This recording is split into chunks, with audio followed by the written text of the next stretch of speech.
2025 Supercross is here. What's going on, everybody? KWolfe back with another video, the first video of 2025, and that officially means we are in January, and that means, of course, that we are about to begin a new season of Supercross racing. The 2025 Monster Energy Supercross Series getting ready to kick off here this Saturday, January 11th, Anaheim 1 in California. It is Tuesday as of time of this recording. So many storylines to follow heading into the new year. New riders, new teams, but the same championship, but definitely a different twist on the season. Let's get into it right now with the key players that are going to be a factor in this year's Monster Energy Supercross Championship.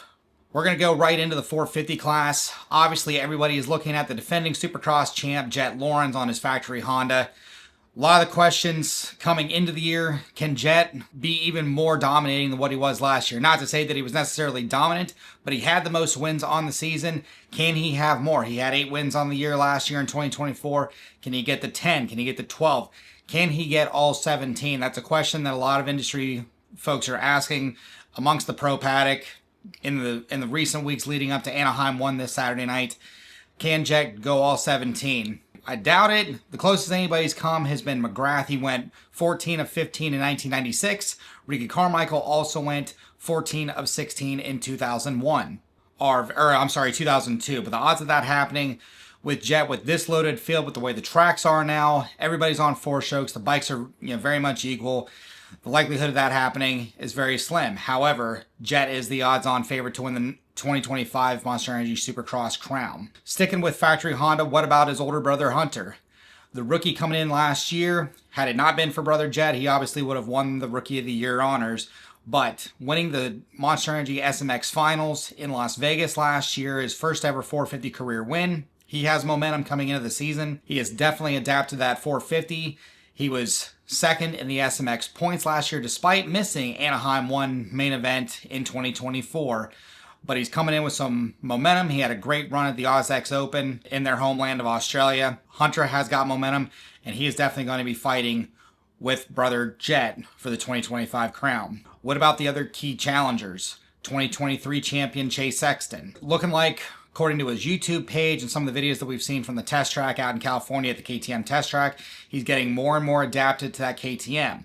However, what is the mentality state of Chase Sexton with the recent going-ons with KTM and with the Pyro Mobility Group? According to sources, January 23rd, January 24th, by the time we get to Anaheim 2, there's going to be a big decision made by PMG. If that affects the KTM group, KTM, Husky, Gas, as far as Supercross goes, that's going to be a big shakeup for the rest of the season, as that's only going to be the third round of the series by the time we get to Anaheim 2. So where is Sexton's mentality coming in on that one?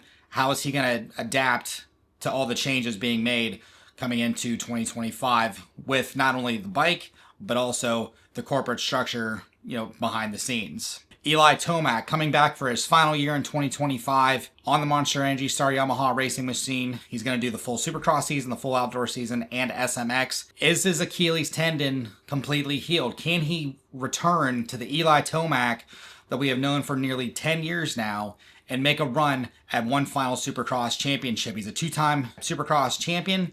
Can he make it third and get into that elite club of 3-time champions like McGrath, Carmichael, Bob Hanna, Jeff Stanton, Villapoto, Dungey? Can he get to that elite group status with 3 or more titles? That question remains to be seen.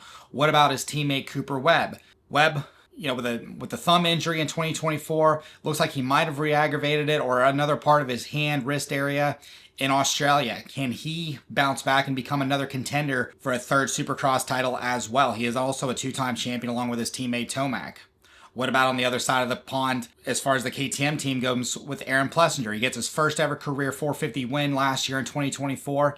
He was a points leader for the first 5-6 rounds of the series. Can he get back to those winning ways with the talent group that he has on the other side of the starting gates? We got another champion in the mix with Jason Anderson, the Monster Energy Kawasaki. Can he get back to the form that he once had in 2018, put himself in title contention? He hasn't shown that much the last couple of years, but the question with Anderson, can he get back there? Not only that, but with him possibly moving on to another team in 2026, is this his last shot to get a championship aboard a traditional machine that is proven, that is known, and that he is comfortable with, can he get back to that championship winning ways? Also on the Monster Energy Kawasaki, the multi-time world champion Jorge Prado moving over from Gas. He is on a Kawasaki for the first time in his career. He's on a Japanese bike for the first time in his career. Can he adapt to Supercross? We saw him get a heat race win in the mud in 2024. What is his adaptation going to be like? Also, in recent weeks, he's had a crash. Possible concussion. We don't necessarily know. We've heard rumblings that it is, rumblings that it isn't. Is his head going to be okay moving into the 2025 Supercross season? Is he going to be able to adapt to the Supercross style of racing? We've seen foreigners come in here and have great success, particularly Frenchmen like Jean-Michel Bale, Christophe Purcell. We've also seen guys struggle. South African Greg Albertine, Frenchman Sebastian Tortelli. We have seen guys struggle in the adaptation of Supercross. Is Prado going to be on the good end or the bad end of 2025? Also on the Monster Energy Star Yamaha side of things, what about Justin Cooper, the rookie 450 rider last year? I'll say rookie 450 because of his first foray full-time into the 450 class in Monster Energy Supercross. What's he going to bring to the table? We saw good flashes of speed from him in 2024. Can he improve on that? We haven't seen him much in the off season ever since the outdoors, and